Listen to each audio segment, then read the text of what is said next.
Welcome to the podcast. Today, my guest is Danny Faifai. Hello. Hello. And Danny's done many varied things. Yeah. And today we'll talk about how he started out and the path that he's taken to get where he is today. Yeah. Been an interesting path. So, you started out life in New Zealand? Yes. I was born in Lower Hutt Hospital, and then I was raised in a little town called Petone for about a year. Petone? And then we moved around the corner to Moira, pronounced Moira. It's called Okay. Moira, yeah. And I grew up there. It's my childhood. We've spoken in the past about your going to school, and I know that you're a massive fan of Aussie rock. Yes. Is that where things started at school for you with music? Yeah. Or did it start in the home? In the home. In the home. Yeah. So my father's originally from Samoa, and mum's Māori, but predominantly we were brought up on my father's side, the Samoan side. And so every weekend, as far back as I can remember, the families would come over, dad's brothers and sisters and their children, and then we'd just have, massive family gatherings, and then we'd always have church in the living room. And so, when you got, 7 or 8 uncles and aunties, 7 or 8 couples, and they're all singing, all Samoan hymns. There's just harmonies everywhere, and we had to sit there and listen. And being kids, we got restless, but we were brought up with that music around us all the time. Yeah. How did that impact music for you during the rest of your life? It tuned my ear to harmony straight away, so I started identifying. As you get older, you start listening and going, oh, he's doing the bass, that's the lead, auntie so-and-so's doing the right up there. And so that sort of helped me when I got in a group environment, with other singers. Okay. When was your first performance? And first performance, probably singing in front of the family. There's one of those, it's called a tōnai, that's what it's called in Samoan, just a family gathering. At one of those, just trying to rip off Elvis. How old would you have been then? I reckon, 4. Oh, wow. 4 or 5, yeah. As kids, you're a product of the music that's played around you. So Samoan hymns, all the harmonies, and they'd always have Elvis and country music. And so they'd be like, oh, get up and have a dance. So, as a kid, you're trying to impress all your uncles and aunties, yeah. Elvis and country music. What a great combo. I think that was a staple for most. You're a big Charlie Pride fan. Yes. Is that, I guess that would have been part of the country music background? Oh, yeah, man. All that old, 60s and 70s country, Charlie Pride, and Kenny Rogers, Dolly Parton, and the Bellamy Brothers. That's the one I can really remember. The Bellamy Brothers, Let Your Love Flow. Ah. Yeah. I remember sitting or laying back in the cot hearing that, so that's my earliest memory. Laying back in the cot. Laying back in the cot. So, was there music in high school? Absolutely. That's when my musical taste started to change a little. A lot of my friends were getting into the Eagles, and they're really good guitar players. And I was like, oh my gosh, these guys are amazing, So everything started changing around then, around high school. Eagles, a lot of rock, a lot of 80s rock started coming in, the Aussie rock and Bon Jovi and all that sort of thing. Yeah. You would have been in high school in the 80s. Yeah. And I know that you play multiple instruments. Is that something that came about during high school, or did that happen later on? Yeah, I always loved drums. Again, my Pacific Island background, Samoans, we do a dance called the sasa, and it's just a guy playing drums. Sometimes they use a metal box, a couple of sticks, and they'd always do these like, and we'd be sitting there and doing those dance moves, and so my love for drums came from that. And first chance I got to play a drum kit, I was like, oh my gosh. That was at Hutton Intermediate. And, I just wanted to get on there and give it a bash, but I was too loud. The music teacher was like, yeah, Daddy, I love your enthusiasm, but you're really loud.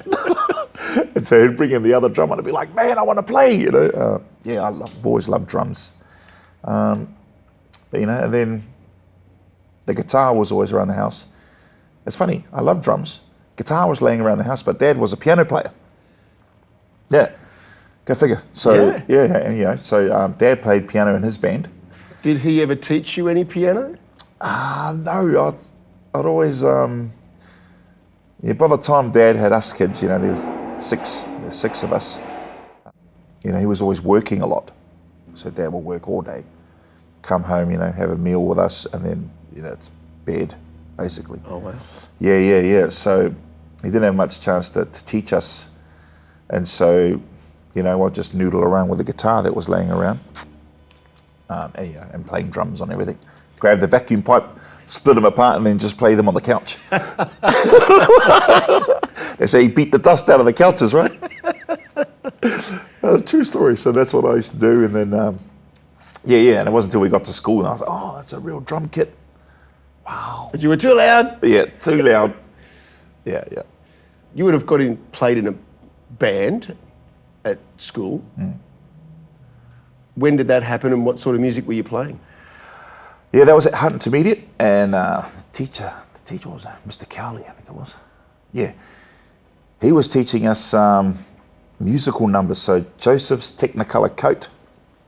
Yeah, so we practiced that, and I actually got to play the drums for that. I was like, yes, in front of the big assembly, and there was a big part when Pharaoh was saying, "Let my people go," or something.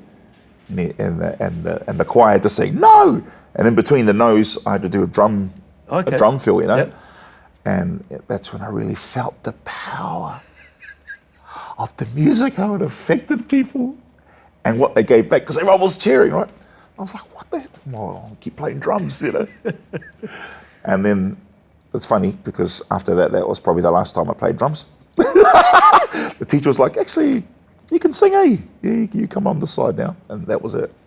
So the singing took over from the drumming? Yeah. Always loved singing. Always loved singing. But I knew, it took, I'll say this, discipline, lessons, drum lessons, I still noodled around as I went into college, played drums for the school band, classroom band. But then I started realizing, I actually really want to sing and dance. Just a quick interruption to say thank you for watching the podcast. Please hit the subscribe button. It's very early days for us and we're trying to grow things and you can help. Please share, hit the subscribe button. It makes a massive difference. Thank you very much. You do have quite a bit of dance background. Yeah. But it's more traditional dance, or what type of dance would you say it was? Well, growing up, probably from the ages of between 5 and 10, it was traditional. At primary school, Randwick Primary School, we had the Polynesian Club, so that's where we learnt the Sasa, the Samoan culture, and we also learnt the Māori side, Mum's Māori, and so we had teachers in there, and they were uncles. Actually, my Uncle Joe. So he was teaching us the Māori side, and I think her name was Mrs. Linton was teaching us the Samoan side. And you'd be doing this in groups? Yes, yeah, the whole classroom, everyone that was joining the Poly Club, so you'd have like 4 or 5 different classes in there. It generally is a group thing though, isn't it? Yeah, that's how we learnt, timing, I reckon timing and harmonies, beats, because you're hearing it all the time, you just, and then, you're getting the church stuff at home, so it was all mixing in together. And then right so about that your life time, was very thoroughly encompassed in music. It was all around all the time. Yeah, every minute of my life, as far as I can remember. Wow. Yeah. So you leave high school. Yeah. Where do you go? What decisions have you made once you leave high school? Well, it was right at the end of high school, I reckon, 88. We had the school talent quest. And that's when I realised, I actually want to do this for the rest of my life. Actually, my cousin had taken me to see Purple Rain. Oh. For the whole movie. Here he goes, I just sat there like this. And I reckon I did, because, that's when I saw Prince, and I was like, holy heck. On a massive screen, that's, had a massive effect on me. And so that was like 84, 83, 84. And then we fast forward to 88, and we're in the school talent quest. So I was in the band, the class band, playing drums. Mm-hmm. Then I was in a duo with my mate. And he ended up dropping out because he was a rugby star. For Laws, isn't it? Yeah. And so I ended up going solo, and I was in another duo with a girl who wrote an original. So in the grand final, I was in with the class band. Yep. As a soloist. Yep. And a duo with this girl. And that's the order the placings came. So I came third with the class, second solo, and then first with this girl because she wrote an original. And that's when I thought, songwriting. Okay. And so when I left school, I was like, well, I definitely want to sing. And I remember sneaking into this freaking, like a wedding place. Mm-hmm. They had live bands. Yep. And I remember just sneaking in there, watching the band. And I really wanted to get on stage, I just really wanted to go on stage and sing. And I remember just watching them, and then there was like a fire. That's when the fire really started burning for me. I was like, man, I want to do that.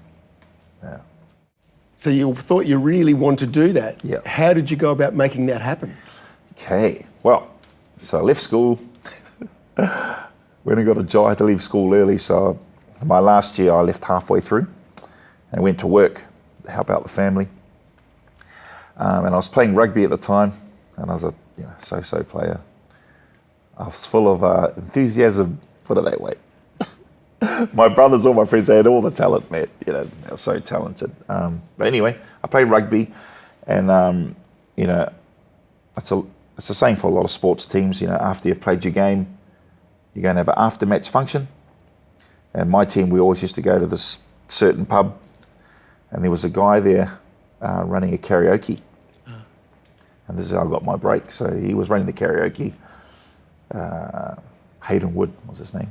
And I just watched him, and I was like, he's just got the crowd in the palm of his hand, playing the guitar, one of those mics like that. So at the time, we were like, man, this is Flash, it was the early 90s, 1990. So yeah. And I remember watching him and just how he commanded the crowd and talked to the crowd, the songs he were playing, the crowd participation. I was like, so I started learning. And then we'd get everyone up to sing karaoke. And so I'd get up there half drunk, and everyone's like, get up there, bro, get up there, So I'll get up, and at the time, a friend of mine, Alex Taller, we used to do a lot of dance, like Bobby Brown, go and do dance battles. And at the time, Bobby Brown was big, so I got up and did, I think it was Don't Be Cruel by Bobby Brown.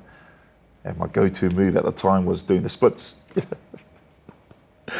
And so I did that, and then I remember the crowd just going, everyone was like, wow. They all went nuts. So I was like, oh yeah, this is awesome. But all I got from that was, you get a videotape at that time. Oh, so you've got footage of it. That's still awesome. There, yeah, it's still there. And so you get that videotape, and you get a $50 bar tab, and that's when things really started.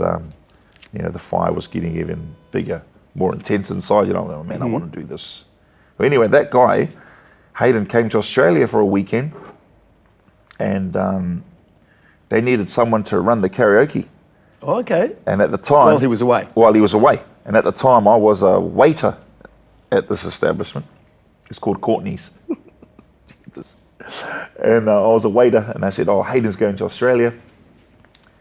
Could you run the karaoke just for the weekend? And I was like, yeah, man, absolutely. And at the time, as a waiter, I was getting like $120. Yep. working during the week. And they were like, it's 3 nights, Well, look, we can only pay you $600. And at the time I was like, what did you say? I was like, okay. I was like, what the heck? Anyway, so I was like, yeah, no problem. Anyway, so I ran the karaoke for that weekend. And I reckon it just coincided with sports events because all 3 nights were just packed, just totally packed. And then the following week they said, we want to offer you the job. And I was like, what? Hayden got the boot. Yeah, oh man, he's a great guy. But I think he came back here. Oh, okay. So he was a very well-established entertainer. Hayden, a great guy, man. Wonderful guy. So I ended up taking over. And then that's where I cut my teeth on singing live. But I didn't have a band because it was all karaoke. So, I know that you have a very diverse range of taste in music. Yeah. From Barry White through to AC/DC to... Yeah. Well, running a karaoke, you have to do your warm-up songs. So you do like 3 or 4 songs. And then while you're doing that, people are writing down their names and the songs they want to sing. Mm-hmm. And karaoke was exploding everywhere, man. It was huge. And so once the list was full, and I've done my 3 warm-ups, then I just start calling people up. And then, I suppose you just sort of learn what songs are working just by watching other people. So it was like I was learning on the job, or like I watched Hayden, how he interacted with the crowd. And then just certain people would get up and you see how they work their crowd, singing their songs. If the song would work like that song, Obladi, Oblada. Oh, yeah. So, I remember that song, random guy got up and sung that song and the place went off. I was like, there goes one of my, I'll use that song. And it worked, Yeah. Because everyone sings along, right? So that, I suppose that just put a bigger spotlight on having a diverse set list, I suppose. Mm-hmm. I went from country to rock and roll and then Eagles. Then we went through the rock phase, with Bon Jovi and Guns N' Roses, And then a friend of mine was like, man, listen to this stuff, and it was Bobby Brown. And my cousin was fully into funk and R&B, and he was like, yeah, have a listen to this, Earth, Wind and Fire. But really put a spotlight on it. As a kid, because you only had Elvis and country in the house, well, the spotlight was on that. Yes. And then all of a sudden I was like, oh no, there's Earth, Wind and Fire, what the heck is this? Holy, my ears started going like this, and I'm like, bro, listen to Stevie Wonder. Oh, yeah, I listen to Stevie Wonder, I just called. They were like, no. Songs in the Key of Life, have a listen to this. Yeah. And so my mind and my taste just started going like that, and I was like, oh my gosh, this is awesome. I know you moved to Australia. How did that come about? So when I was running the karaoke, Boys to Men happened to come out. And the owner of the establishment, Paul DeMarco or something like that. Paul, I remember Paul was his name. He was like, you reckon you can put together a 4-piece group, like the Boys to Men thing? And I was like, yeah. So that's right. At that time of running the karaoke, would go around and do heaps of karaoke contests around Wellington, anywhere, and go and cut heads, and there was always like $150 bar tab or $200 bar tab. And so I'll go out with a couple of mates. I was in a relationship with this killer, and it went sour really quick. And as a young man, you're like, oh my gosh. My mates were like, right, let's go. We'll just go karaoke hopping. So, yeah. And so I get up there, win the bar tab, and then we, we'd streak away. Anyway, when my boss asked me to put together this group, I was like, yeah, man, I know some guys. So I got the guys that I used to compete against. Yeah. I said, let's start a group, man. Yeah, okay, done. And so that got started, and we were called Temperatures Rising. TR. Yeah, and so, oh man. So we used to practice at my mate's place, Damien Kamei. And no lies, man, we put like a shovel, dig it into the grass. There'd be a hoe, there'd be something else. And that was our mic stands. Yep. And then we'd just start learning choreography. And so for the most part, I was teaching the guys choreography, and then I was like, okay, this is the harmonies, and to the best of my ability then, and we put together this group, and then that's when the wigs started coming in, doing Jackson 5, and we were in the same suits, and Colour Me Bad was big then, so we were copying all of those groups, boy groups, we're just copying them, Were Temptations part of that whole thing? Temptations, Drifters, and then, we'd do rugby clubs, and we started doing private parties, corporate stuff, very quick. It all happened quickly, and we didn't have a backing band. And I didn't think about using the karaoke machine, so we had every song on a cassette tape. So you could buy 5-minute or 10-minute cassette tapes. Yep. So we'd have 40 of them with our song list, and all recorded backing tracks. Oh, wow. Yeah. And so that's how we got started. We were doing big gigs, man, and we had a sound guy who was putting in the tape cassette, pushing play over this massive PA. And I remember making sure it was rewound to the front. We did this. I can imagine. Bro, we did this. It was a massive surfing comp in New Plymouth. It was like 700 people. And, the sound guy would play the track, and you could hear it go, over the loudspeakers. And, yeah, man. And somehow we got away with it. Mm. And what used to save us, we'd have those cassette tapes, but then would do this guitar segment.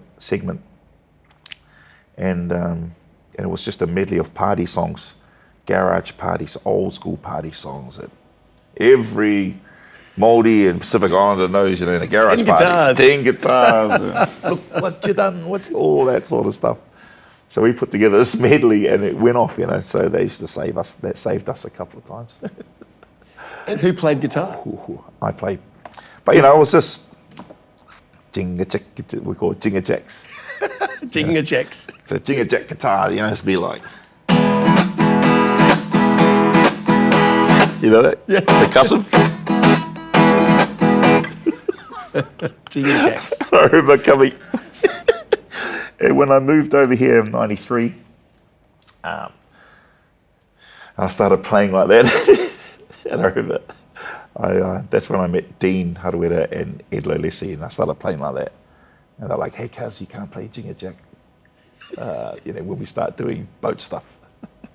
But yeah, so we had a group that went well for about a year. And then we broke up. And we were just starting to, make some waves, actually. Because at the time it was all live bands. And we were one of the first ones just to come out straight backing tracks, yep. But full on dancing, and we get the actual instrumentals from the R&B. This is when hip hop's, I started getting into rapping, and it started changing again, and then that concept started going really well. But then we split up, and then we had differences, and I got offered an opportunity to come over here, and it was Dean Haruera. He was looking for an entertainer to come to Surfers Paradise to work on the Island Queen showboat. And he'd put ads in the newspaper in New Zealand for about a month, he was telling me, seeing if anyone wanted to come over, sing in Australia, and, da-da-da-da. Because it's quite a famous thing, the Island Queen showboat. Oh, yeah. Well, Surfers Paradise, as soon as he said Surfers Paradise, every Kiwi back then was just like, yes, Surfers Paradise, of course. And so no one answered that advert that he had out for about a month. Mm-hmm.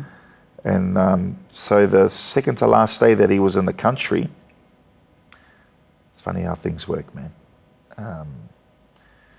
His cousin said, hey, man, I know a guy that sings down at the karaoke thing, right? Dean was like, oh, okay, try and get a hold of him because I'm leaving tomorrow. Anyway, my friend, close friend at the time, Wendy Hines, heard from Patrick over the hill, Patrick Tuaka. And she told me the story. Oh, Patrick's cousin's here. He's looking for a guy, go over and sing for him. And they audition. I was like, yeah, sweet. But none of them knew that the day before, I was telling you, I was a young man back then, so there was you start getting all this attention, and then, you know, girls and drinking or whatever. And at that time, you know, I was really low. I was like, man, this is terrible. Drinking too much. I just started smoking reefers, you know.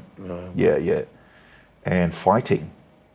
I had one fight in a bar to save my cousin.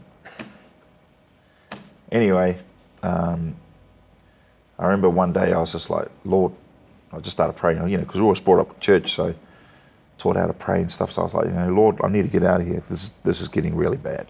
I'm fighting, and I just felt really low.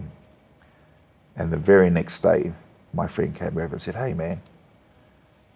It's just meant to be. This is how it happened. Yeah. I'm dead set. That's how it happened. And I was like, what? He's looking for an entertainer to go to Australia.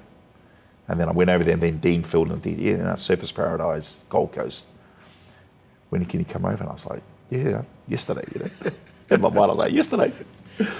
But when I got the phone call to go over to to Patrick's house in Wainui Amata, I was at my brother's house, and you know, same thing happened. I freaked out. I was like, man, that prayer got answered really quick. Oh. And I said, what do I do? I had another smoke, because I was like, oh my gosh. Anyway, I went over there, met Dean, sung for Dean. He cut me off halfway through. I was like, can I do the splits on the boat? And he was like, can you do the splits? Yeah. Oh, okay. He goes, yeah, no, sweet as. Yep, you're in. And I was like, oh my gosh.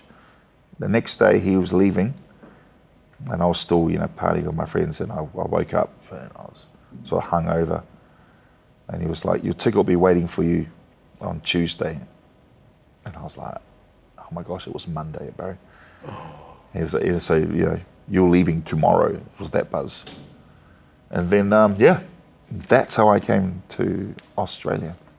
So you leave on the Tuesday. Yeah. How quickly are you on a boat performing? Within 2 days, I was on there, and they were just bringing me in slowly. We were doing like dinner. Because you would have had to learn the show. Yeah, well, there was a Polynesian show and a cabaret show. Mm-hmm. So I had to learn that. I think that took a couple of weeks. And actually, all of us, and Eddie included, Dean and Eddie would be playing, I'd sing dinner, and then Ed and I would watch Dean do the shows. And it was another level. Dean was just freaking amazing, man. Such a pro. And again, it was another level of speaking to the crowd, being on script. When I had the band Temperatures Rising, I was basically just flying off the cuff, you know, the whole time. So getting used to being on script, you know, saying the same thing every night. And as a youngster, you know, you're thinking, oh, this is boring. But it's like, that works. For the audience. It's not boring for the audience, I guess, because that's the first time they're seeing it. Yeah. They're on a boat, they're on holidays, or for whatever reason, even if you lived locally, you'd only ever do that maybe once a year. Yeah, exactly. And so they're coming on and going, wow, this is amazing. Yeah. But you're doing it every night. Every night, yeah. So, you learn quickly. You're like, yeah, no, exactly what you said. Just new audiences every night. So just started learning the show, watching Dean.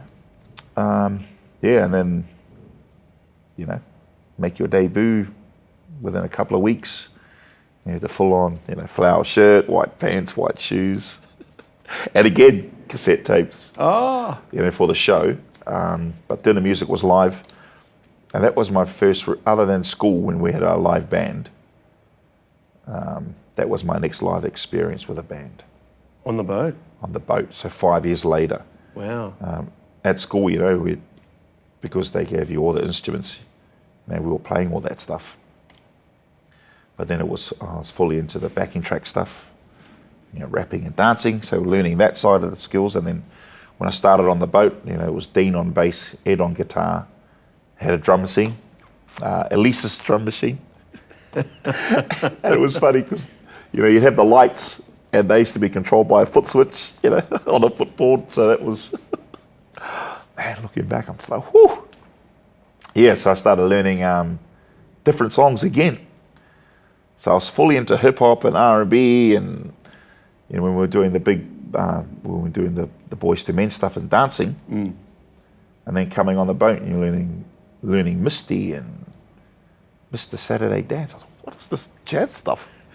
You know, so again, I was like, what? And then Ed and Dean would show me chords.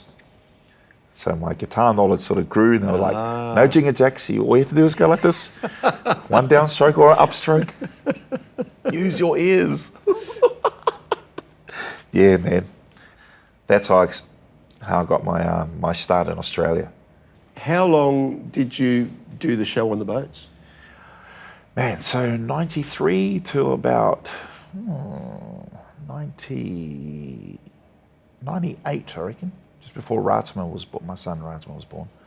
Because you met your wife on the boats? Yes, I met Wyatt on the boat. So I was the new singer coming over, filling in for my cousin, Peter Tuitama. Now Peter, I'd always looked up to Peter as a kid. You know, when we had one of those family gatherings at Tōnaki at my cousin's house in Porirua, you know, I'd stay up late, and Peter would come in from a gig, and I'd see him in his leather jacket and his hair slicked back, and he had a guitar, and they were all singing, and they were like, go to bed to the kids, you know, but I'd sneak in and look through the door, and I could see Peter singing. I was like, oh my gosh, I want to do that. You know, like all these things that were happening growing up, you know, I'm like, oh wow, look at my cousin doing it, man. And I remember hearing a cassette tape of him singing Stuck on You by Elvis. So I learned the heck out of that. So every time I saw him, I wanted to sing it in front of him. But, you know, the parents were like, no, you two, get down, go to bed. But I'd just still sneak in and watch him sing. So anyway, when I came to Australia, Dean was dropping Peter off at the airport in Brisbane to come back to New Zealand, and he was picking me up, right, at the same time. Yep. So I hop off the flight. I see an old school teacher of mine. He was like, what are you doing here? I said, oh, I'm coming over here to sing, you know. Brisbane Airport. And my hair was, you know, it was up like this, you know. Oh my gosh, like Kid and Play. Oh man, I had a red suit jacket on. It was really loud. And Dean pulled up in the limousine, right? Mate, that was the early 90s. And here I am getting picked up in a limousine in front of an old school teacher, and we're both looking at each other like, see, bro? So anyway, I hopped in the limousine, and I couldn't believe it, man. I was just like, what the freak? I'm in the back, thank you, Lord. You know, picked up in the limo. There was a half chicken in the back. Dean goes, yeah, your cousin couldn't finish all of it. You can finish the rest of the chicken. Welcome to Australia. Oh, man, I'll never forget that. And it was just a magnificent day. And when we arrived on the Gold Coast, the first person I met other than Dean and his wife then, Billy, still married, Billy, was Tony Lee Scott. So Tony Lee had come in from surfing. He was like, Joe Bloke. And I was like, hey, man. And he was ripped, bro. His body was just, you know what I mean? Yeah. Tony's always... Yeah. Yeah, he's always been awesome. He's a good-looking man. Good-looking man. His body was, you know, he was ripped up. Dean goes, oh, yeah, that's one of the singers. And I was like, holy heck. Is that, you know, straight away my mind went, that's a standard. Look at that. Dean goes, yeah, no, he's in our trio. He's our lead singer. And he's a great singer too. Bro. So you had some competition. Great singer. Well, you know, I'm thinking you come from New Zealand, you're the man, you know, you're dancing, you're Bobby Brown. Going around in karaoke, slaying it. Slaying on the karaoke. And then I get over here and I'm like, wow. You know, you don't really know because you're in that environment. I was really big. I get it. I absolutely get it. Yeah. It's that thing of, I remember being young and you get a bit of an ego about yourself and think, oh, I'm doing all right. And then you go out into the real world and work out that you're just at the bottom of the rock. Yeah. It's like, oh my God, you can do that? Yeah. Welcome. Yeah. Yeah, man. It was like that with Dean and Ed, especially the discipline side, you know, turning up on time, learning your words. There's no fudging. You know what I mean? Yep. There's no fudging, man. There's no, she'll be right. You better do your stuff or you're back on the plane, back to New Zealand. And I did not want to come back. My first day there, I was like, I want to stay here. The weather just blew me away, the vibe. Don't get me wrong, New Zealand's a wonderful place. I was there for 21 years and then I came to Australia. The next day when I woke up in the morning, after that initial night, I just couldn't believe how beautiful it was. It was like 6:30 in the morning. It's like 30 degrees, palm trees, swimming pool in the backyard. I stayed with Ed and Gail. Oh man, yeah, it was. I was like, yeah, I think I'll stay here. You've done the boat Yeah, for quite a few years. yeah. So you would have made some good relationships. Obviously, you met your wife, Yes. and you would have made some amazing relationships out of being on that boat. What happened for you to leave doing the boats? Well, then I just started gigging. So, because we were so locked in the boats, it was 7 days a week. And at that time, the money was, it was good if you're working every night or doing the day cruise. You're coming home with over $2,000 a week just to sing. At that time, I was just like, this is incredible, and I saw my wife, and so everything was wonderful, and then you start realizing, you don't want to be doing shows forever. At that time, it's funny how things swing back around. Anyway, I was like, I want to go and gig out in the town, because always after the boat, we'd have a few drinks, then we'd go and watch other groups and other bands. And so I suppose at that time, you're just trying to find your way and making a living. I was living with Ed and Gail at the time. They were wonderful. And their young family, Jamal and Talia. And so the next step of gigging outside of the boat, I was like, probably just do the same thing we did in New Zealand. And that's exactly what we did. So it was like, at that time, I saw a lot of soloists and a lot of live bands. Tony's band, Zenith. I went and watched them, and I was like, holy heck. Wow. Great band. Yeah, great band. It's good. Tommy on drums. Tommy Handler. Damien playing bass. Damien Barnard. Freaking Scotty on guitar. Scotty Hutchinson, yeah. Bro. And then Tony out the front. And I remember him just singing Bon Jovi. He looked like the guy, the muscle shirt on. He's got the range for it too. Got the range. Like he's singing it. He sings Farnham stuff so well too. That's the song he sung, man. Help. Oh, yes. It was at Cocktails and Dreams. Yep. And I was like, oh my gosh. And he sung that, and I remember him, bro. At the end of the set, because he had the longest, the rock hair, long hair. He was drying his hair with his towel, and just girls all around him. But the sound, it was just amazing. It blew me away. Ed and Dean were like, he takes it serious, bro. There's no fudging and toning. I was like, okay, how are we going to do this? And Dean was like, we should do what you guys did back in New Zealand. Because there wasn't that much at the time. There was a culture, CBD, I think, or CDB. And we started doing our thing around town. So Dean knew someone in Brisbane who had a gig. Mary Street. Mary Street? Yeah. Mary Street nightclub, yep. Yeah. So it was Mary Street. There was one on the water. Eagle Street Pier or something like that. Yep. He knew someone in there, and he said, hey man, when you have a break, 20 minutes, can we get up, and just fill in the gap, And the guy was like, yeah man, do it. And so we'd already rehearsed we knew our Motown show, all our R&B songs, da-da-da. And we jumped up and did it, and the owner of Mary Street saw us there and said, hey, come and gig for me over here. And that's how it started. And then people started booking us out. And we called ourselves Cherbro. Cherbro! Cherbro. So that's how that started, man. Yeah. That's how. And then that evolved into other groups. Yeah. Kevin Kipper, I met him in Wellington. He was busking, and I was doing karaoke rounds, and I heard him, and I just went, "Who is this?" Man, just blew me away, bro. I couldn't believe it. The voice coming out of him, playing guitar. And I said, oh, I'm drunk. I'm like, oh, can I have a tune on your guitar? I started playing Kiss, you know. And Kim was like, thanks, bro. He started playing again. Anyway, I said, oh, bro, we should hook up one time, you know. Yeah. A year later, my boss asked me to put together a group at Courtney's. Can you put together a Boys to Men group? And my mate, who I was singing against at the time, Damien Kemain, said, oh, I know this guy. And Kevin walked in and I went, hey, that's the guy I met on the street. He's like, yeah, it's Kevin. I said, oh, yeah, okay, Kev. So Kevin joined the group. Funny story, man.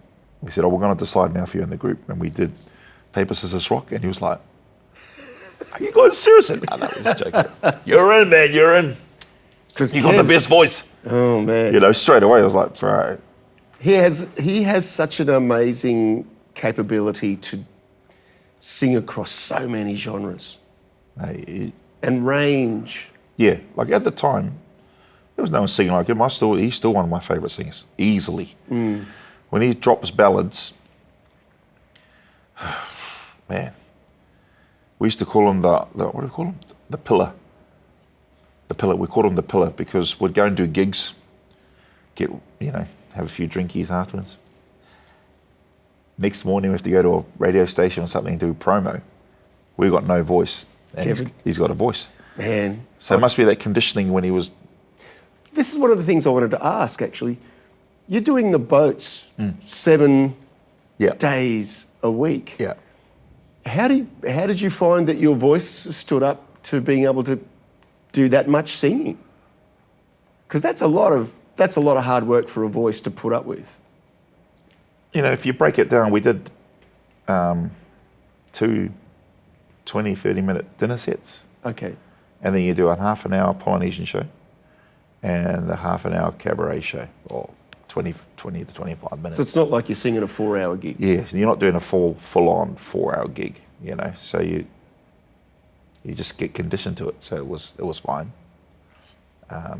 Did you ever have to have time out because you lost your voice for any reason? Yeah, there was no time out. No? I had no voice, and it was just like, you better find a voice. Oh, wow. You better find a voice because you're going to go sing tonight, man. You learn how to get by. Yeah, man. So you learn other tricks or whatever you got to do. Techniques. To get through, you know what I mean? And then usually, by the end of the gig, you're like, fuck, I got through that, yeah. Have you had your voice looked at and checked that you haven't got any problems nodule-wise or anything like that? I did that once. I got really scared one time. And I went and seen a lady. Oh no, I went to a vocal teacher. Okay. And she goes, I'll do this. And I did the and she went, stop. And just wrote on a piece of paper. Ring this person and go and see them. Okay, you're done for today. And I was like, excuse, but I really strongly suggest you see this person. There's something on your throat. And that's the first time I was like, what the? So I went and saw the doctor, but luckily, he was like, yeah, no. He goes, if you keep going down this track, you're starting to get nodules and all that sort of thing, I know that you've been through periods, not on the boats, but where you would work quite a lot. Yeah. And we're talking 5-6 days doing 4-hour gigs, maybe doing 2 gigs a day. Yeah. I'll get conditioned. And that is hard work on a voice. Yeah. And it's like a lot of the stuff you sing isn't easy. Yeah. I just found a way, it's funny. We just get conditioned, you know what I mean? So because you don't sing soft either. Yeah, and that's probably where the habits came in, you're pushing. I remember we did a gig together at a place in Broadbeach. One of those, along that strip at the time, I can't remember the name of the place. But they had a noise restriction. And there was a lovely lady standing at the end of the room with a noise meter. And she's like, Danny, you're too loud. Yeah. And you turned the PA off and sang. Yeah. And she's there going, it's still too loud. Yeah. I thought that was hilarious. Yeah, man. Sound restrictions. Oh, man. So you're doing gigs with Kev Yep. and with Dean Yes. And Paul. and Paul. Yep. That's Cherbro. Yeah. And yeah, like a lot of bands did come from that. Like Paul's got his own thing going on Yep. now, and I mean, you and Kev did stuff together for quite a long time. Yeah. Was that off and on, or did? No, we all originally started in Wellington. So I started the group with my friend Damien, another guy, Michael Nicholson. Yeah, Damien came in, Michael Nicholson. And we needed that fourth guy, which was Kevin. And then Damien left the group, and Kevin said, hey man, I know a guy. His name is Paul Thompson. Now, I heard of Paul at school.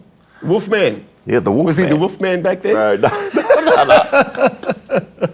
But I'd heard of this, Putidor, man. I had so many talented singers, bro. Incredible. Incredible talent, full stop, at everything. We started playing guitar, we go out there and there's a guy out there shredding. Oh, I want to play drums, you go out there and there's a guy out there who's king of that. Oh, I want to doo-wop, you go out there and there's 10 different doo-wop groups. Their talent's incredible. And Paul's in a group called the Tropical Serenades. And they were a doo-wop group. And I remember Paul, I was like, bah. Anyway, Kevin was like, I know this fella, Paul Thompson. And then I met him at this barbecue, and I was like, what? Yeah, I know, I've heard of you. Oh my gosh. So then Paul joined, and straight away, that was when Paul came in, with all the harmonies, it just went poof. And then temperatures rising, and we went from doing little bar gigs, and then we was supposed to be on What Now, which was the sort of equivalent to Hey Hey, It's Saturday. Yep. The morning show. So we were penned to do that. We started doing little tours, to Christchurch and up north, and then I came over here. Anyway, Dean was like, oh man, we need another singer. Do you know anyone? So I was there for a year, 93, 94. We need another singer because the boats are expanding. I said, I know a guy, Kevin. So Kevin comes over, blows them away. He's got a job. Bro, I need someone else. I know a guy, Paul. So you're responsible. So Paul comes over, and then we thought, you know what? In New Zealand, probably the biggest or highest profile thing we did on TV was the national anthem. And we did that for the Māori All Blacks against the British Lions in '93. And they lost. The next week, they were like, hey, we want you guys to do the national anthem for the All Blacks against the Lions. They lost. But the anthem was good, man. The anthem was amazing. And that's where Dean saw us. And he was like, oh, I better go back to Wellington and see what's happening. And he was telling me he saw us on TV. He was like, yeah, those guys are good. And then little did we know, we'll cross paths. Anyway, so Paul came over, and we thought, you know what, why don't we just do what we did back home? So we started Cherbro. And then that's how we started gigging around Brisbane.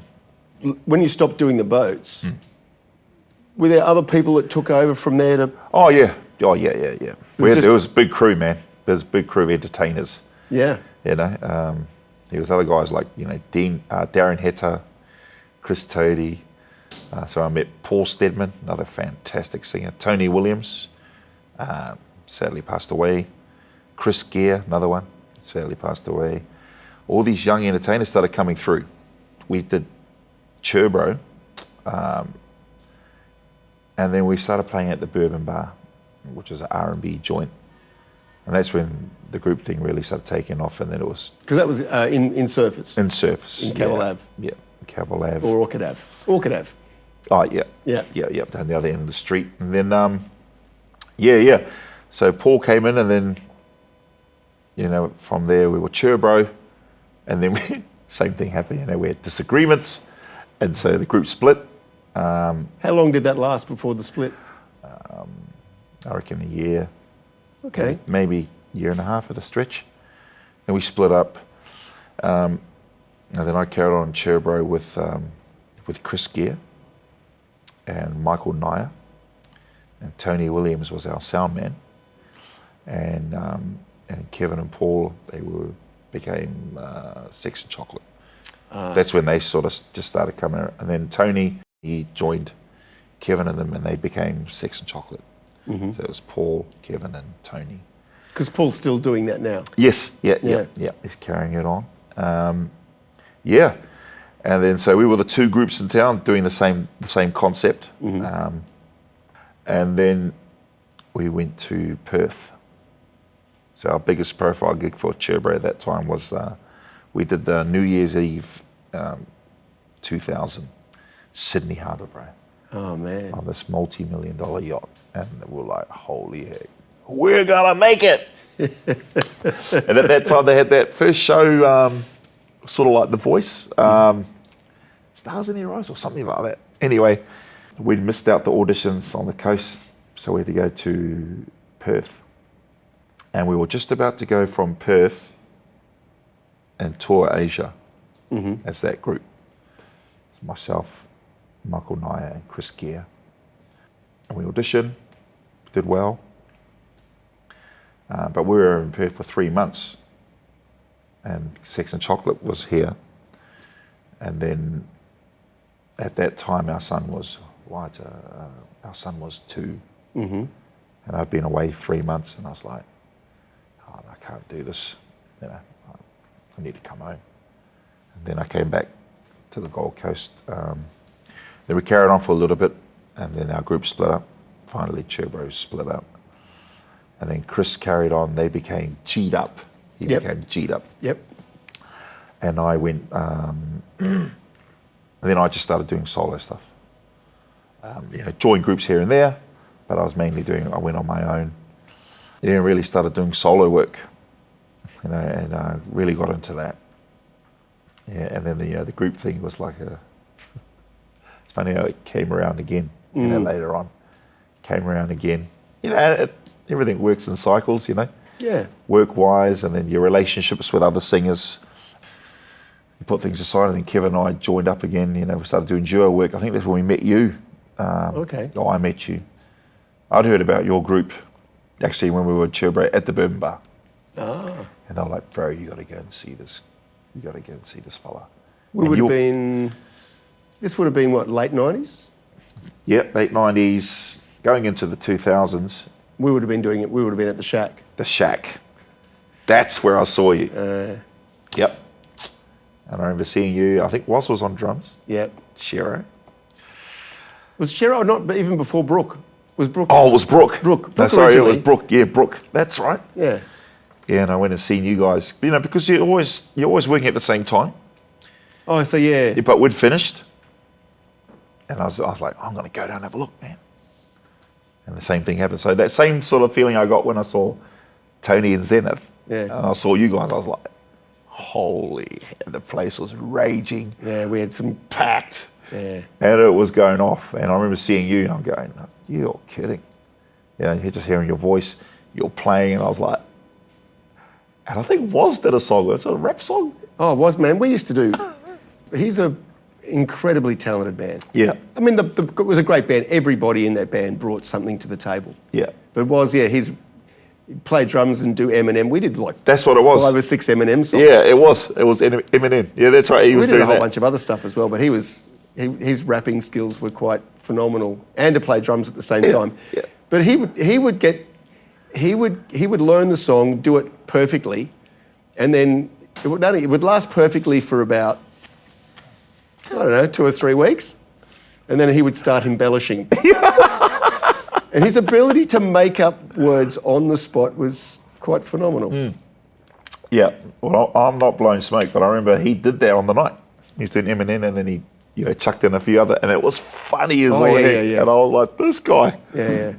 And you were doing your stuff on the guitar and rock, and then Brooke sang, and I was like, oh my gosh. It was a great combination of people. Yeah. It really was. Yeah. It was something special, actually. It was. Yeah, well, the night I saw you, man, you guys just killing. Killed it. It was a different time than it is now too. Yeah. It's unfortunate, but I don't think that would happen again. Anything like that happen again in Surface. No. Like it did back then. There was no noise restriction. No noise restrictions. I was telling someone about, we used to get trays of 50-cent drinks. They're like, what? Yeah, 50-cent drinks. Trays of them, Yeah. There's none of that now. Yeah. You and Kev are doing stuff together. Yeah. the odd thing. We'll just do the odd duos. Oh, okay. So you're both doing solo stuff. So, yeah, doing our own stuff. I'd gig with someone else. It was just going to do my own thing. Oh, sorry. When I left the boat, that's right. I left the boat in 96, I think it was. 95, end of 95, 96, and joined another group from Brisbane, TK. That group had Darren Heta, Chris Toady, and his sister Jennifer Toady. We met Chris and Darren on the boats. Oh, yeah. So they were the Brisbane crew of entertainers that come down, and because the boat expanded, when I joined there were 2 boats. When it expanded there was like 4 boats. So they needed more entertainers, and that's how I met Chris. So business was good on the boats. Business was good on the boats, man. Everyone was making money. And then I saw Darren's group, and I just had enough of, same thing. It's like family, or I suppose, or fighting. I had enough of the group thing. Boats, all this stuff was happening, and I was like, I need a new scene, new place, new scenery. So I joined TK, and they played live 2 backing tracks. So they had Dat. Yep. But Jennifer could play keyboards. Darren was on guitar, and Chris was playing the cowbell and the percussion. Yeah. And so I was like, ooh, I'll join as a bass player. So I started learning bass. You do my head in. So I was I'll just play bass. I was like, they need a bass player. To fit in. And so I asked to join them. And I took, really stink money for the first couple of gigs. Mm-hmm. But I loved it. Because, I felt like you're on the edge again, doing something new. Mm-hmm. Felt like the first time I was on the boat. Oh, okay. I was like, it's fresh and and you have to swim. Yeah. You know what I mean? Otherwise in my head I was like, if you don't swim, you're going back to New Zealand. You swimming back to New Zealand, you better swim on the boat and do the show properly. Far out. So I was like, yeah. So same thing when I joined TK, I was like, this, because they're a new crowd. They're different singers, different music. And I had to come to Brisbane, and they've already got an established following. Yep. So here all of a sudden we got this new fellow on bass. And then I started finding out, I can put the bass down and sing and dance, and then brought my own flavour to the group. Yep. And that lasted for about a year. Yeah, and then I decided to do Bible college. So where did you do Bible college at? That was in Ashmore. Okay. Yep. I started going to church here around 94.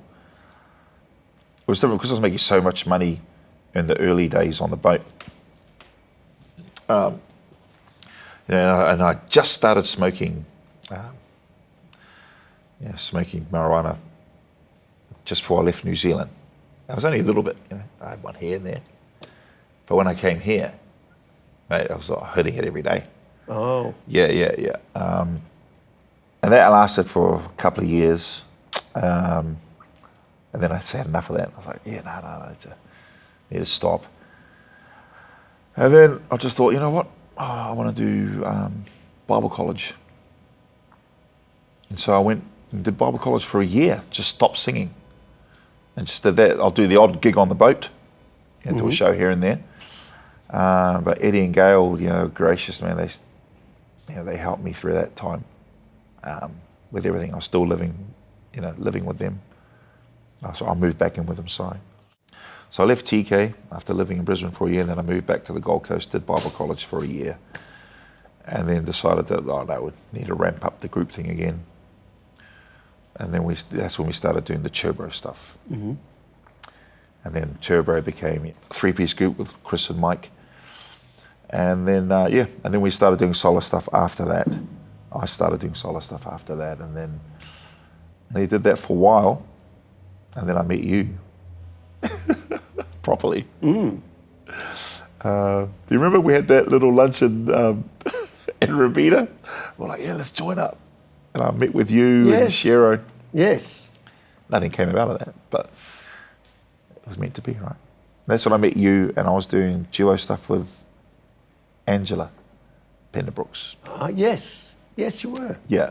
And that's when I first saw Shero. I was like, holy heck, you just sing, man. Yeah. And Troy was on drums. Yeah, I've been pretty lucky. Yeah. I've been really lucky. Oh, man. Some really great, really great people. And powerhouse singers, the females, like you, there was Brooke, Shero, Kerry. Oh my gosh. Yeah, and she's still powering on. Oh my gosh. So's Brookie, and so's, Yeah. I mean, they all still are. Like And they're incredible. all gifted and talented, but all unique and different in their own way too. Yeah. Yeah. I know that you've had some success with a group called the Koi Boys. Yes. So, and you'd been playing at a restaurant called Koi. Yes. We were trying to come up with names. There was Nahiri, Nuz. He was like, oh, just Koi Boys, because we're at Koi. At Koi. And we said, we're like, yeah, actually, yeah. Because you had a residency there. Yes. So, good point. So I met you, and then I started at Marina Mirage, sax. Oh, yeah. So I played there for a while, doing solos there, and then just bringing in a singer every now and then. And that was going really good. And then Patrick Tenari called me, and he said, hey, one of my singers can't come in. Are you available on a Sunday to come into Koi? I was like, yeah, no problem. So I went in there. It was like late 2007. I just met Ange. No, it was before Ange. I had a girl named Ella Stern, Swedish girl. So I was doing a duo with her. So I brought her in, thinking it's a Sunday vibe, and it was lovely. It was full restaurant. One day she couldn't make it, and I had Paul Stedman. He came in and sang, and he was amazing, incredible singer. And then Kevin, I had Kevin come in, and I called him. I said, bro, come and do a gig with me at Koi. It was, I think it was Melbourne Cup Day. Yeah, anyway, he came in, and so Kevin and I just did what we normally did, back in the day. And the place just exploded, right, went off. And then Pat was like, can you do this every Sunday? I was like, hell yeah, easy. And so Kevin came in, and at that time I'd met, I'd heard about Nuz, Nahiri. And I said to him, well, come and do a gig with me at Sax. Man, he was on time, had all his own gear, keen.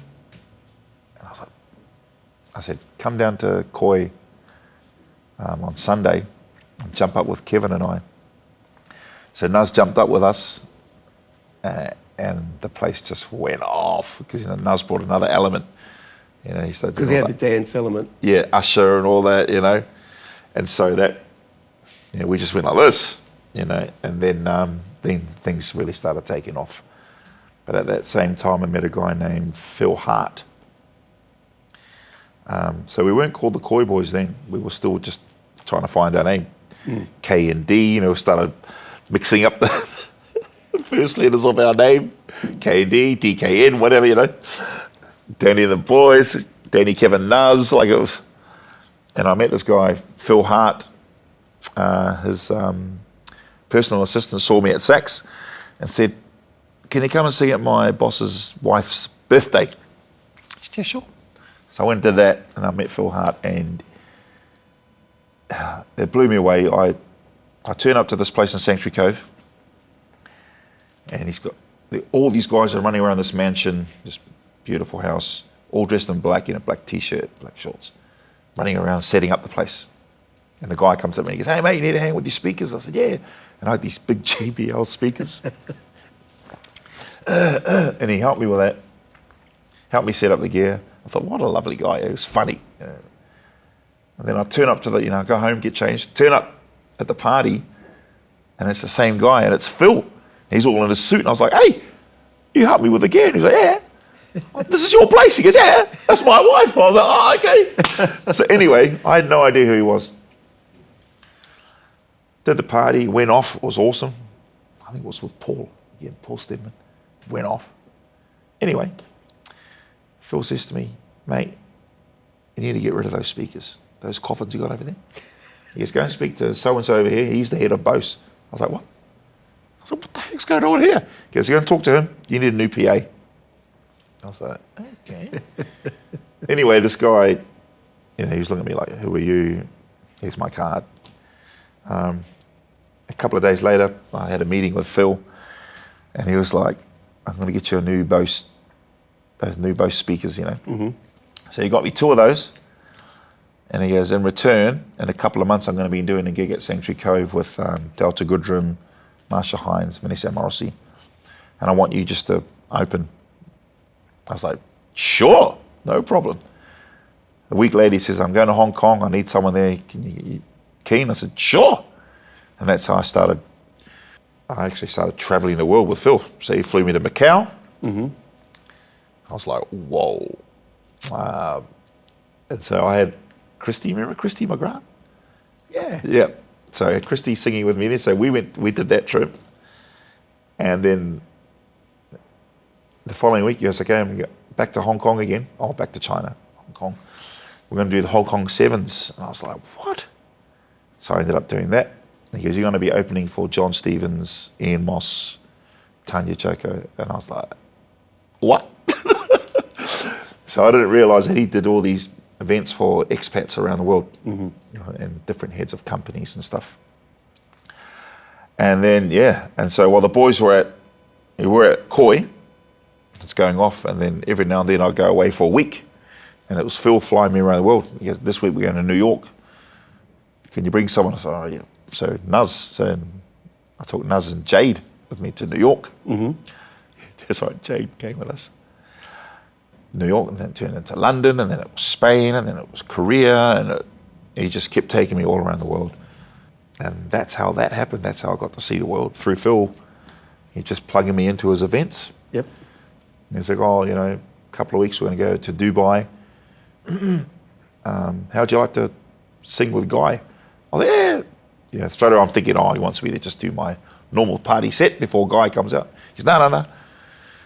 You do the rap part for Battle Scars. And I was like, what? and I sort of sucked myself out there. I freaked out, man. But that was amazing, meeting Guy. And then that's how I got to meet all these guys.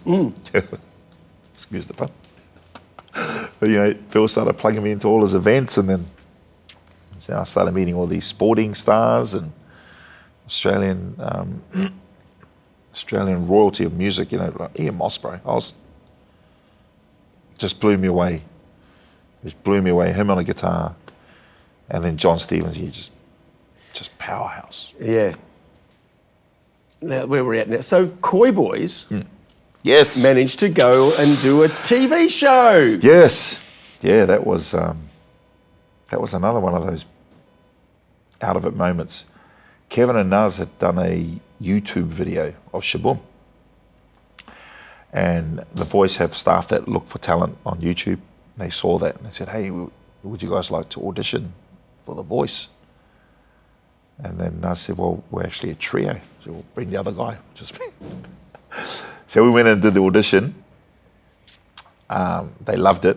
And then that's where we were like, okay, well, we better call ourselves the Koi Boys.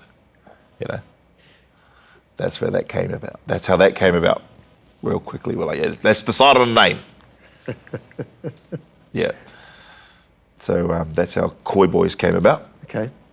But we'd already been, honing our stuff at Koi every weekend, every Sunday afternoon. So by the time the show came around, we were pretty tight. Tight. Yeah. I mean, you and Kev have been working together for a long, long time anyway. Yeah. So you pretty much know each other. That's Yeah. just basically plugging Nuz into that. Yep. Nuz brought his. I do remember when Nuz first started with you guys, he improved a lot in a short period of time. Yeah. He really did blossom when he joined you guys. Yeah. But that's to be expected. It's like anything. Like it's the same thing when I first came over. I thought I was good, and then I saw the level. And you raised yourself up to So that. you have to go, you better swim. Same thing. But not everybody can do that. Yeah. Yeah. And it's great to see when someone does, though. Yeah. Oh, yeah. Nuz improved out of sight. But he had his own thing too, And I think that's why the group succeeded, because everyone had their own thing. And we just helped us bring out whatever it was, like whether it's a standard of singing or, being in a tight group and, holding harmonies and, Nuz will show us different dance moves and, it's like anything, man. You can learn a lot. As soon as you think you know everything, you're in trouble. So, I'd look at Kevin, what he does. Oh, yeah, that works. Yeah. I'll look at Nuz. Oh, yeah. I'll look at you, what you do. We're always learning from everyone. Oh, yeah. Right? Oh, yeah. Yeah. Yeah. It's almost that thing of the more you learn, the more you realise you've got more to learn. Yeah. Absolutely. Absolutely, man. Yeah. So you went on The Voice. Yes. And what was the outcome? Yes, so we got to just before the live rounds. Yes. And we got kicked off by the coach. Kicked off by the coach? What a nice look. So it was funny because a lot of people come, man, I voted for you. And I felt like saying, you're lying because we didn't get to that round. But I get what you're saying. Yeah. So we got out, we went on there twice and we got out just before it could go to public voting. Okay. But, the experience on there was, you learn a lot of lessons. Same thing, real quick, how that machine works, how everything works. Yeah. Would you do it again? The Voice? Yeah. As a soloist, I would. That wasn't that long ago. That was, 5 years ago? Yeah, 16 and 19, 2015, in 2015 and 2019. Man, that's nearly 10 years ago. Yeah, bro. Wow. Yeah. Well, we knew, we went in there with preconceived ideas, we sort of knew you're not going to win, but the exposure you're going to get from this is going to be awesome. And it worked. Yeah. Straight away, corporate prices go, they're times 10, easily. Yeah. When you come off The Voice, exposure. And plus we had a bit of a buzz around us. We were the first trio on The Voice. Yep. And so everyone loved us. Oh, the harmonies, oh, the dancing, oh, the da-da-da-da-da, Yeah. And, being Kiwis, it really hit a note in New Zealand. They loved it. They loved us here. Yeah. Australia and New Zealand just, they were like, yeah, oh, So wow. did that prompt going over and gigging in New Zealand with? Yes, well, straight away we had interest from the label, a Universal label in New Zealand. One of the agents calls it the buzz around the honeypot. You hear that buzz? Right now, that's you guys. There's a buzz. And so we had that buzz, and so, we got heaps of awesome work. We did Christmas carols in New Zealand, Auckland, Christchurch. We did the carols in the Domain, in Melbourne and Sydney. So all these opportunities we were afforded because of going on The Voice. It was awesome, man. Fantastic ride. And we did a reality program about the Koi Boys. That was another experience. Warts and all. Yeah. It was out of a time. I started at Koi at the end of 2007, and then we go on The Voice, nearly 8 years later. Yep. And then we did it again in 2019. Yep. And then COVID. Yeah. COVID changed a lot of things for a lot of people. Yeah. Koi Boys split up. Yeah, we split up. Yep. So you left the band. Yep. What was the reason behind that? And there's lots of reasons. You start to realise I have a vision. Kevin has his vision and Nuz has his vision. And when they all don't meet up and it's not unified, then like anything, what's that scripture? A house divided against itself always falls. And that's what happened.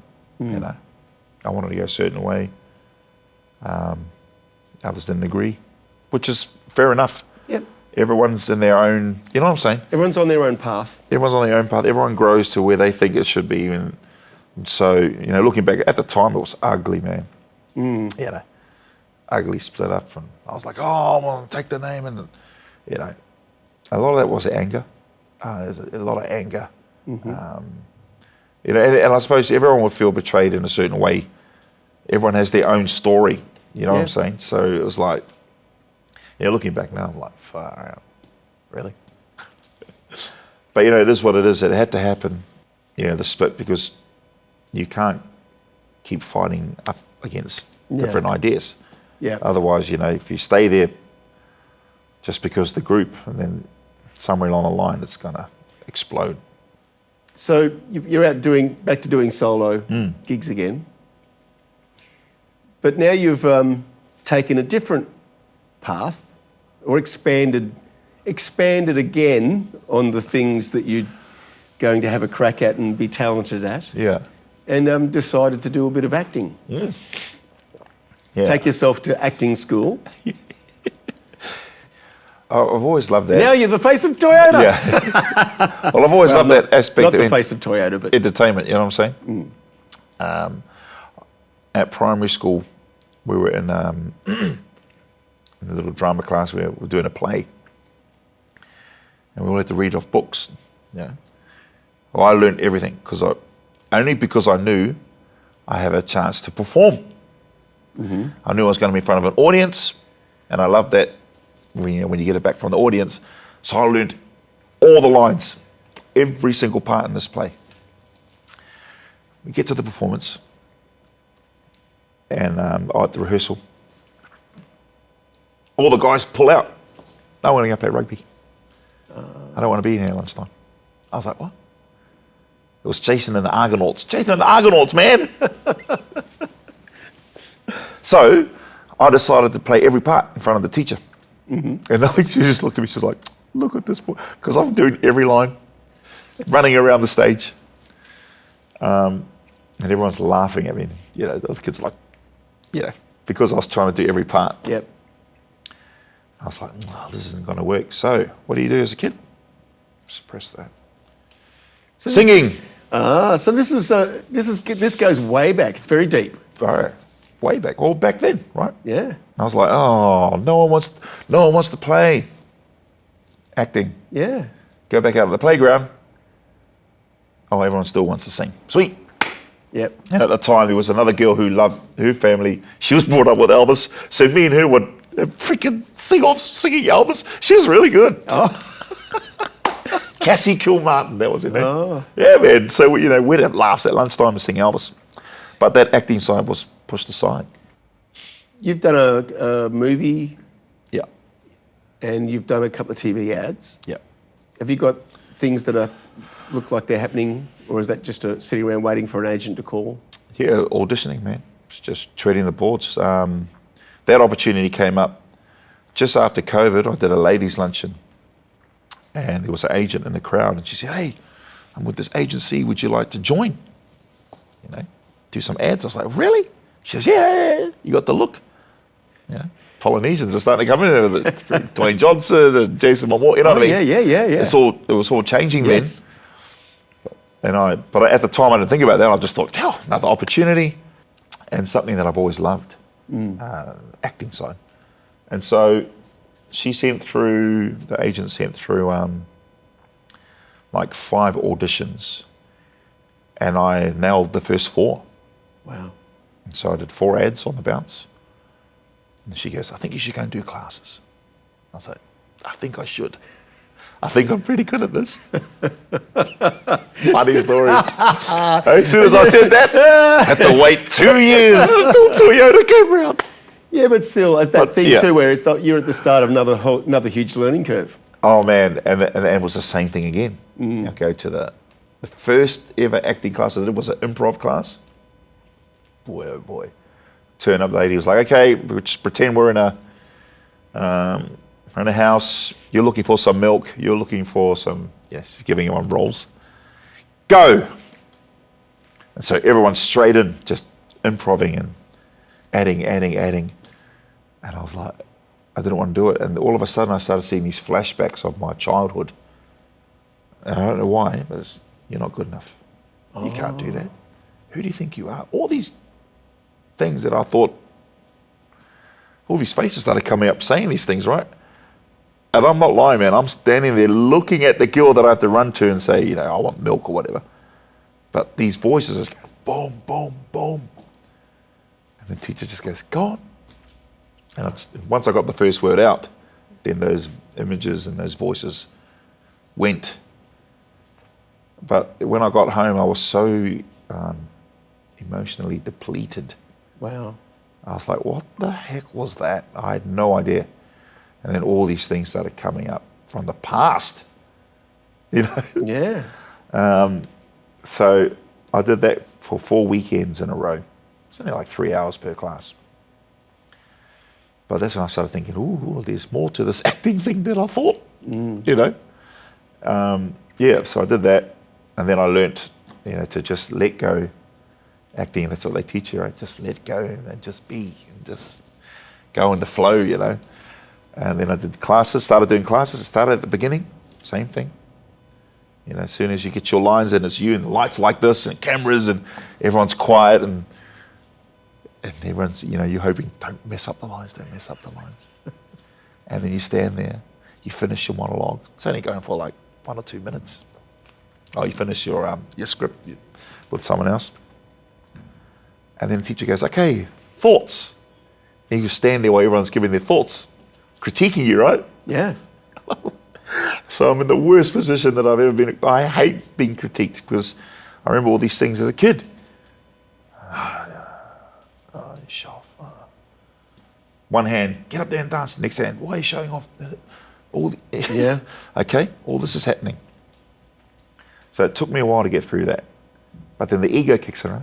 People coming up, oh man, you remind me of all these actors. Oh, you remind me of this guy. You remind me of that guy. Oh, you look so good on screen. So I went straight to the teacher. I was like, hey, Phil. His name is Phil Holt. I said, instead of just doing the next class, I'm doing beginning, can I just go straight to the advanced?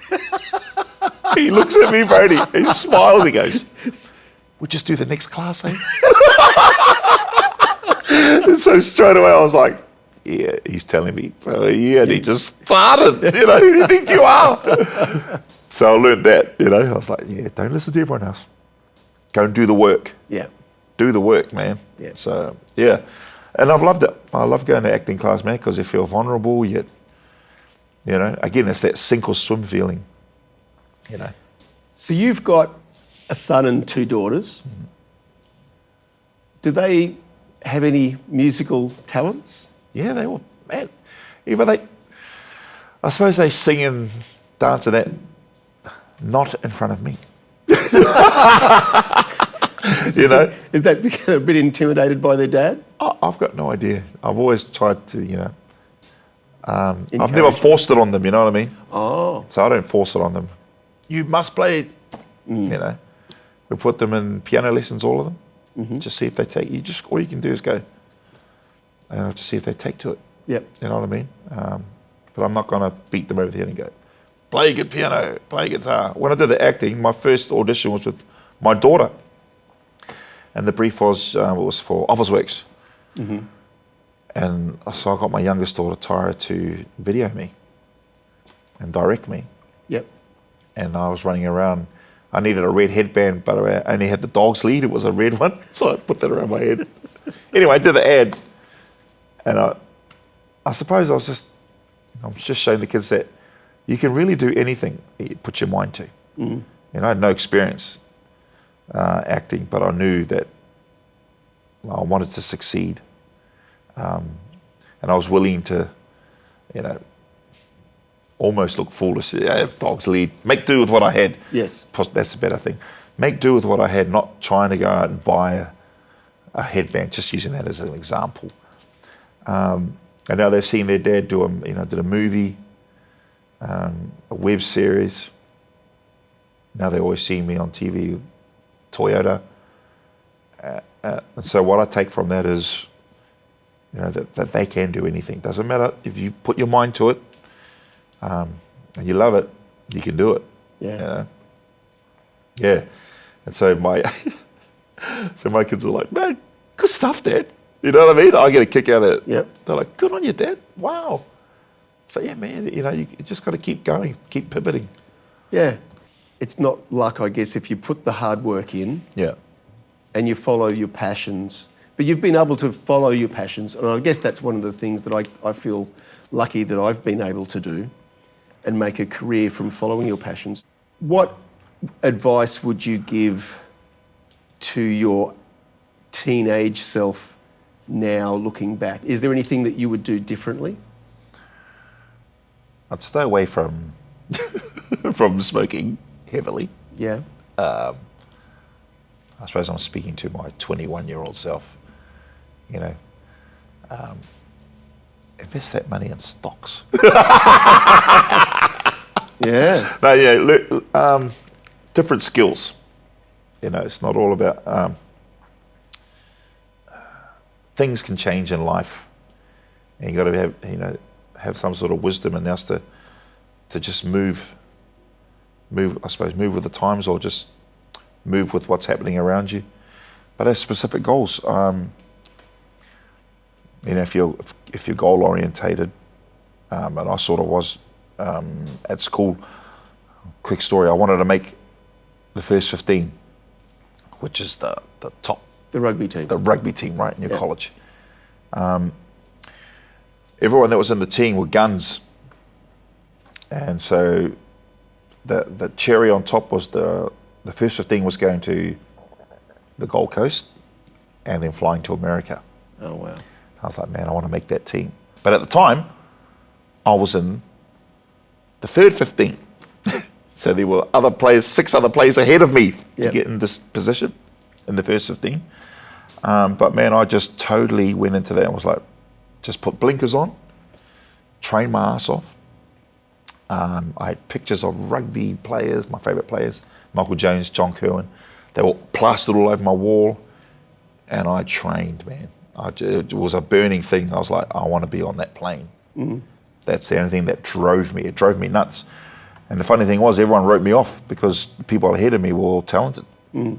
Better rugby players, faster, stronger. And when your family, family members are like, you ain't gonna make it. Did that make you work harder for it? Yeah, it fired me up. Yeah. Because I had enough, right? Yeah. I don't know, something happens when I get really... Same thing, my father put me in boxing when we were younger because he said, you're just too hot-headed. So I suppose that for me it was just frustrations, or maybe upbringing coming out. If someone looked at me different, like I remember this Palangi. Palangis are Caucasians in Samoa. Pākea's Māori. That's the Māori term. Pākea, Palangi means, white skin. Yep. Caucasian. Growing up, and if a Pākea fellow looked at me funny, I'd be like, what's up? Do you want to fight? Because I was fighting Samoans because I was half Māori. Oh, yeah. And fighting Māoris because I was half Samoan. And then you're fighting the Caucasians because you're brown. So, and I grew up, gangs all in our neighbourhood. But at the time, everyone in the neighbourhood was a neighbourhood. You didn't really look at them as gang members because we always used to play with their kids, right? Yeah. But yeah, I had this anger, so it drove me. When I stopped boxing because I didn't like hitting people. I hit this guy in a fight, and his eyes, I saw that I don't know if they clouded but his eyes changed, and I was just like, what the heck was it? I don't like this. I won the fight, and then I just quit. Yep. I'm going to play rugby. But it's that same thing when people are telling you can't do it, and it's something that you love, and you're like, you know what? I really want to swear right now. But you know what? Get stuffed. I'm going to do this. Mm. So that same thing drove me nuts to make that team. And I made a deal with God. I was like, man, if I make that team, I'm going to shout out hallelujah really loud in front of the whole team.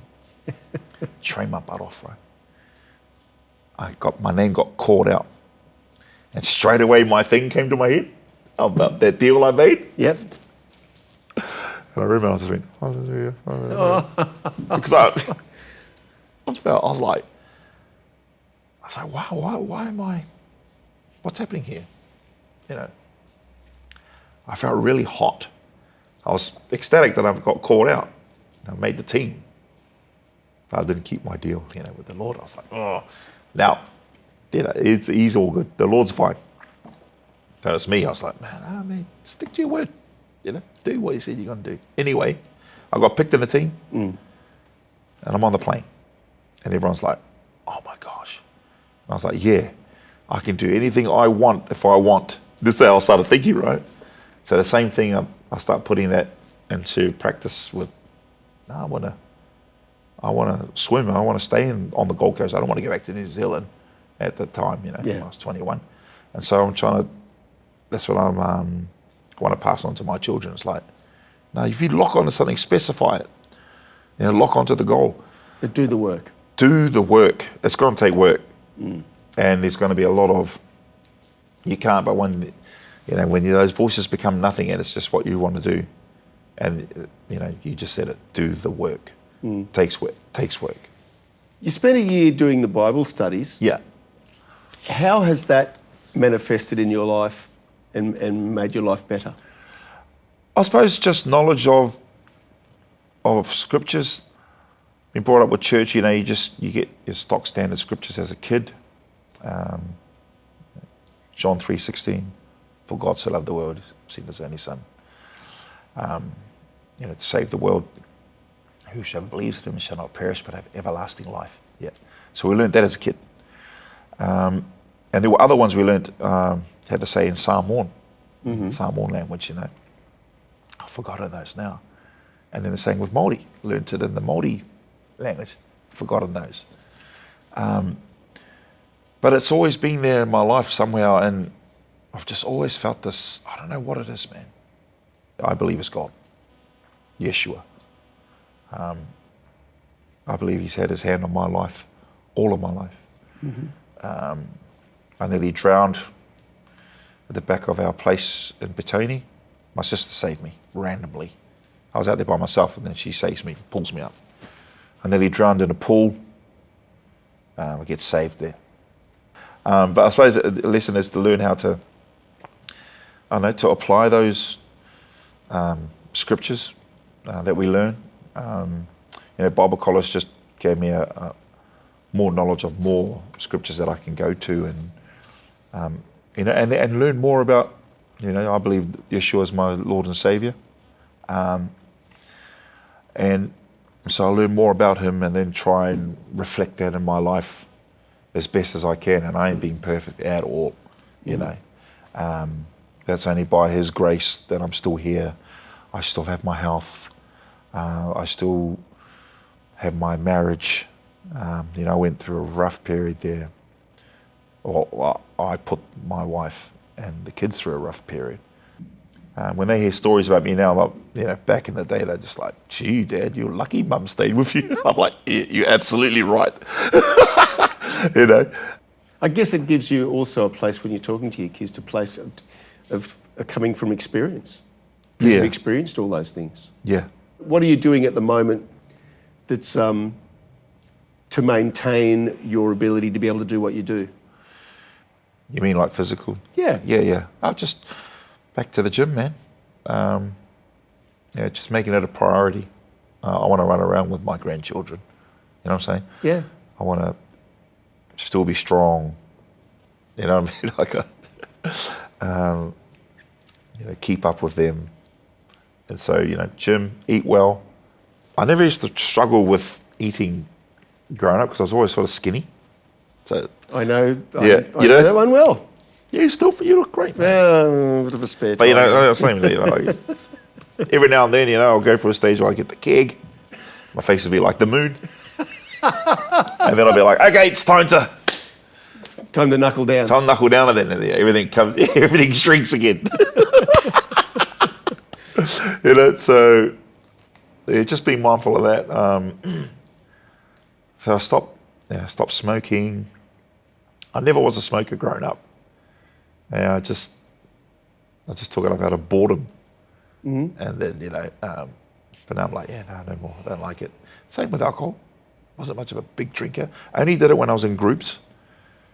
But I wouldn't go home and sit there and drink a box. You know what I mean? Yep. There was never that. But I'd sit there and smoke a pack. Go figure. Or smoke, an ounce or whatever. Now I'm just like, no. You gave up smoking. That would have had quite an effect on your voice. Yeah, big time. Yeah. Did you go up cold turkey or is it? Yeah.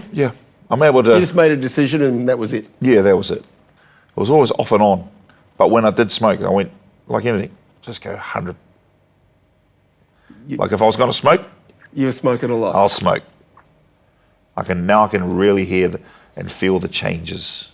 Before I wouldn't. Okay. I wouldn't notice them. But now I was like, yeah, no, that doesn't feel right. I'm struggling to hit that. That was easy in March. Yeah. You know what I mean? Yeah, I Hit know that what you note. mean. Now it's, yeah, so I was just like, that's enough. I'll just stop. So, no social. I just make a decision. I was like, no. I really want to, these next 3 to 5 years, really concentrate on getting that health. You talked about when you were young discovering songwriting, and it's something that I know that you've done quite a bit over time. Yeah.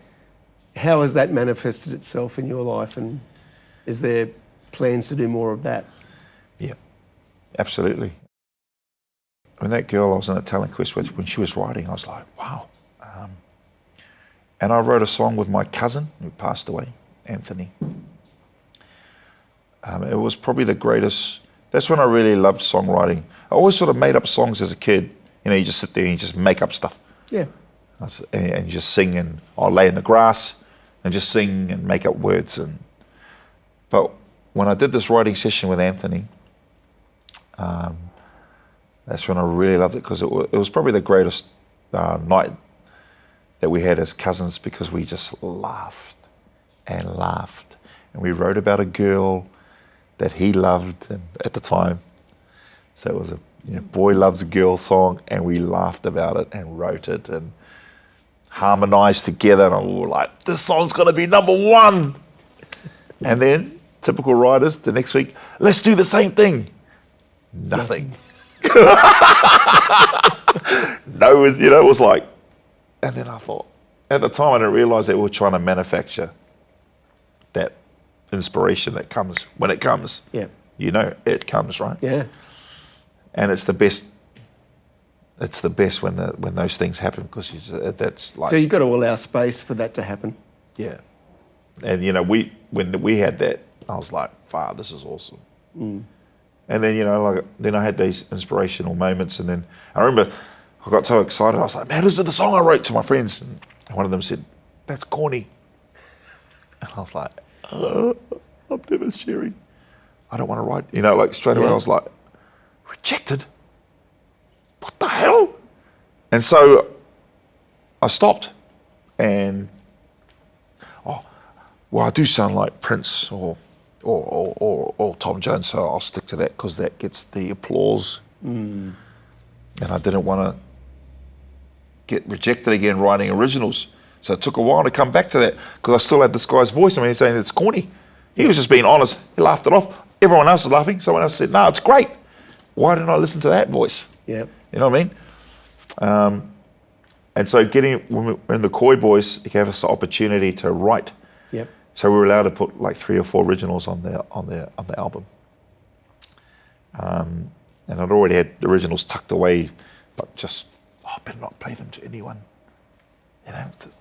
because that voice said they might be corny. Yeah. I wrote a few church songs, and it's funny, I'll go on a tear. Some weeks I'd write country tunes just coming out of my ears. Yep. And then the next week it's gospel. I was like, oh. And then it could be rap verses, and these are all musical influences that I've loved over the years, but never really put them down. You know what I mean? They're just tucked away, just in case someone critiques them. So now at this age, I'm like, get stuffed. So when I get around to recording them again, probably in your studio next door. One can only hope. One can only hope. Yeah, I want to do that again. Yeah. Yeah. Get back to that. Yeah. Well, I'm going to say thank you very much, Danny. It's been a pleasure to speak with you today. Thanks for having me on. I hope that there's something in that for everyone. I've been really enjoying doing the podcast. It's been great, because I get to learn something that I didn't know about somebody that Yeah. It's always great to be able to delve deeply into someone's life, and hopefully there are lessons there for everyone to learn. Thanks for having me man. on. Thank you, brother. Thank you very, very much. Thanks, bloke. All right.